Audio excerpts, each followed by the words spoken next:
America अब नहीं रुकने वाला है। अमेरिका इन्वॉल्वमेंट और देशों को करने वाला है, जैसे कि उसने अभी नाटो के साथ उसने फिर से अपनी तल्खियाँ फिर से जाहिर की हैं कि नाटो उसका जैसे सपोर्ट नहीं कर रहा है, जो वो चाह रहा है कि नाटो उसका सपोर्ट करे बाकी कंट्रीज़। और दूसरा ये कि अब जिस तरीके से उस स्ट्रेट ऑफ हॉर्मोज को ब्लॉकेट करने की बात कर रहा है, और ब्लॉकेट उसकी नेवी जो करेगी, जो और अदर शिप्स को और अदर कंट्रीज़ को जो ईरान ने सेफ पास दे के रखा है जिन कंट्रीज़ को,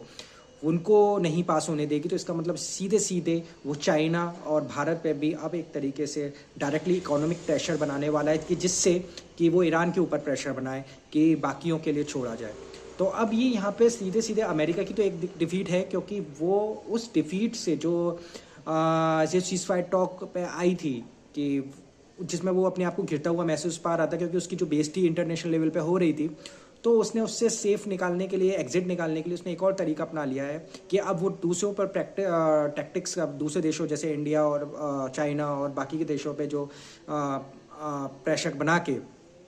अब वो चाहता है कि ये देश प्रेशर बनाए ईरान के ऊपर और वो उसकी सारी शर्तें मान ली जाए।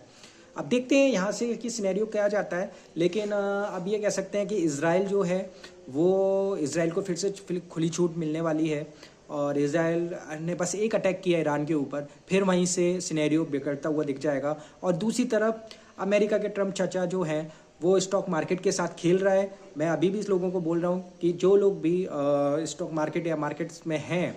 वो प्लीज़ अपनी प्राइस को होल्ड ना करें, क्योंकि अमेरिका जो इस टाइम कर रहा है, वो जो होल्ड लेके चलते हैं, वो